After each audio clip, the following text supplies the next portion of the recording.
Hello and नमस्कार। मैं सुरेश स्वागत करता हूं आपका आपके इस यूट्यूब चैनल मैथ्स ऑफिशियल में। इस वीडियो में हम नंबर क्या होते हैं और इनके कितने टाइप होते हैं इसके बारे में पढ़ेंगे।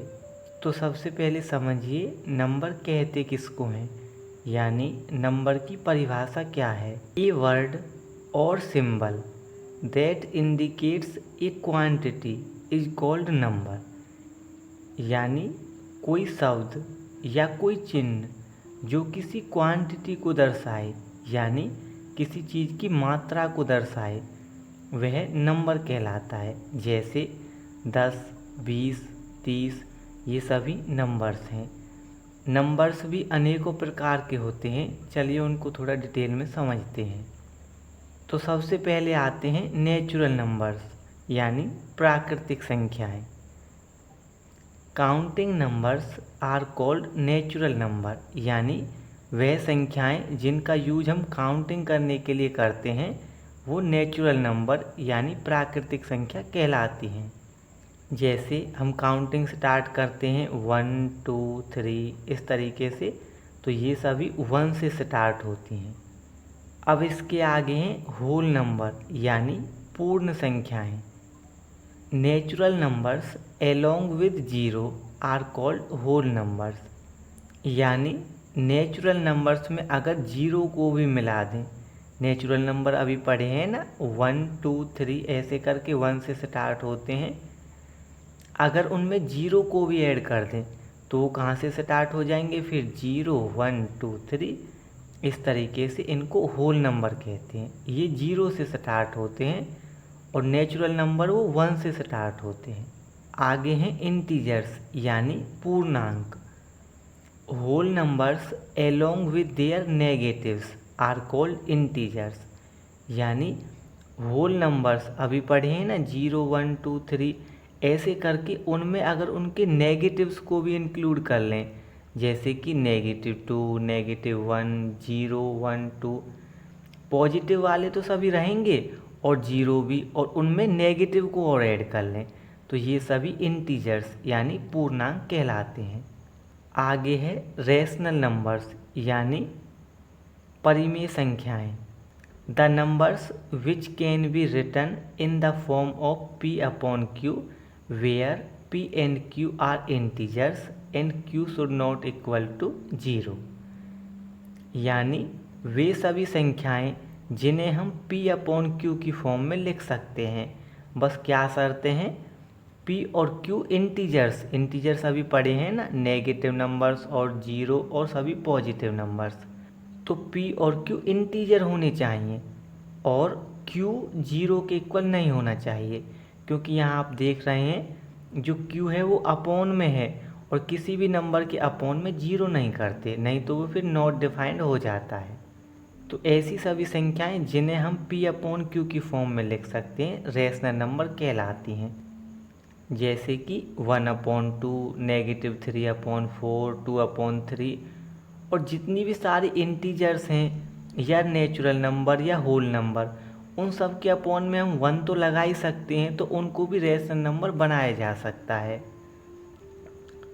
और जितनी भी आपने पॉइंट वाली संख्याएं देखी होंगी जैसे 2.3, तो उनके पॉइंट को हटा के भी हम उनको भी रेशनल नंबर बना सकते हैं। तो इनमें आ जाएंगी अपॉन वाली संख्याएं और पॉइंट वाली संख्याएं, और बाकी नेचुरल, होल और इंटीजर तो इनमें आ ही जाएंगे, क्योंकि उनके अपॉन में हम 1 लगा के उनको भी P/Q की फॉर्म में लिख सकते हैं। अब आगे है इर्रेशनल नंबर्स यानी अपरिमेय संख्याएं। The numbers which can not be written in the form of P/Q where P and Q are integers and Q should not equal to 0, यानी ऐसी संख्याएं जिन्हें हम P/Q की फॉर्म में नहीं लिख सकते, जैसे कि √2, √3, √5।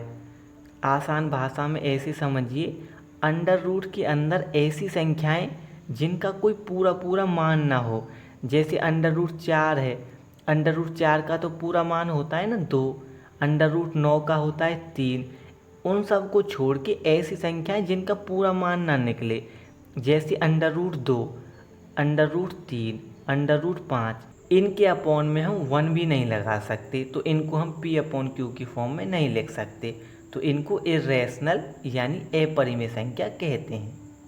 आगे हैं रियल नंबर्स। रियल नंबर्स यानी वास्तविक संख्याएं। The collection of all rational and irrational numbers is called collection of real numbers, यानी जिसमें रेशनल और इर्रेशनल दोनों तरीके की सभी संख्याएं आ जाएं, तो उन सबको मिला के जो संख्याएं बनेंगी वो रियल नंबर्स यानी वास्तविक संख्याएं कहलाएंगी।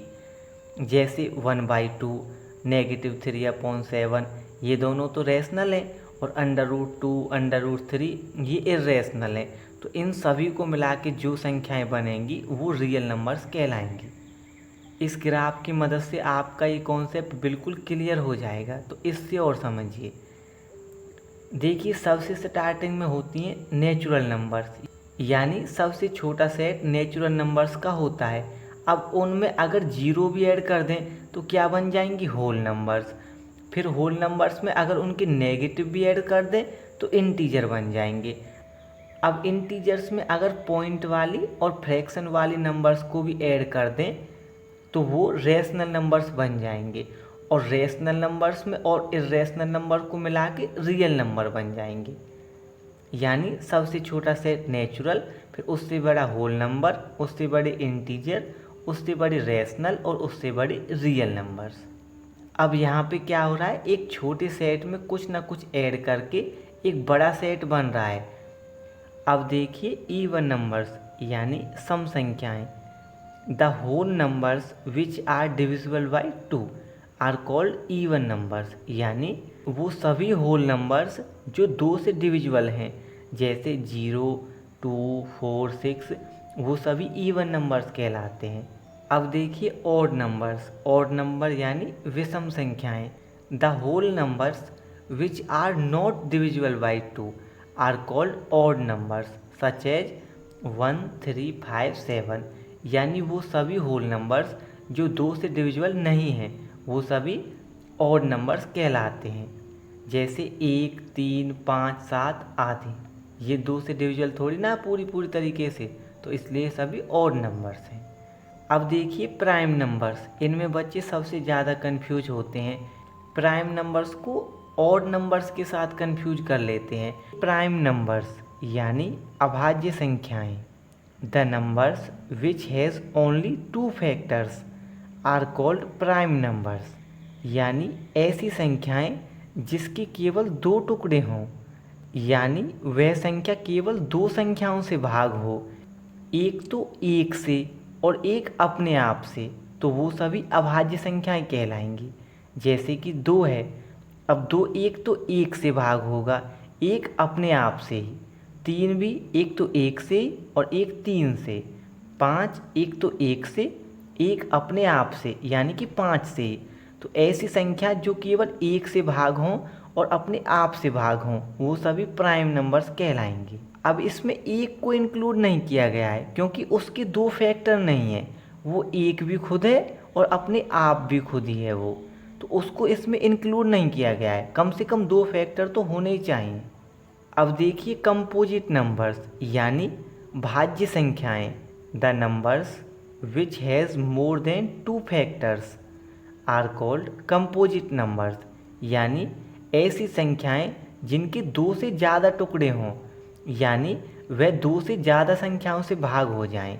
जैसे 4 है, अब 4 एक तो 1 से भाग हो जाएगा, एक 2 से भी और एक 4 से भी, तो 2 से ज़्यादा संख्याओं से भाग हो रहा है ना, इसलिए ये कंपोजिट नंबर्स यानी भाज्य संख्याएं कहलाएंगी। जैसे 6 है, एक तो 1 से, एक 2 से, एक 3 से और एक 6 से, यानी 2 से ज़्यादाओं से होना चाहिए बस। यहाँ पे वीडियो एंड होता है। मैंने इस वीडियो को सिंपल से सिंपल रखने का ट्राई किया है ताकि ये सबकी समझ में आ सके। फिर भी आपके अगर कोई टॉपिक समझ में नहीं आया है या आपको ऐसा लगता है कोई ज़रूरी टॉपिक छूट गया है तो आप कमेंट करके ज़रूर पूछिएगा, मैं आपको समझाने का पूरा प्रयास करूँगा। आप इनमें से अगर कोई भी सोशल मीडिया यूज करते हैं तो वहाँ पे भी अपना क्वेश्चन पूछ सकते हैं। इस वीडियो को देखने के लिए आपका बहुत बहुत धन्यवाद। नमस्कार।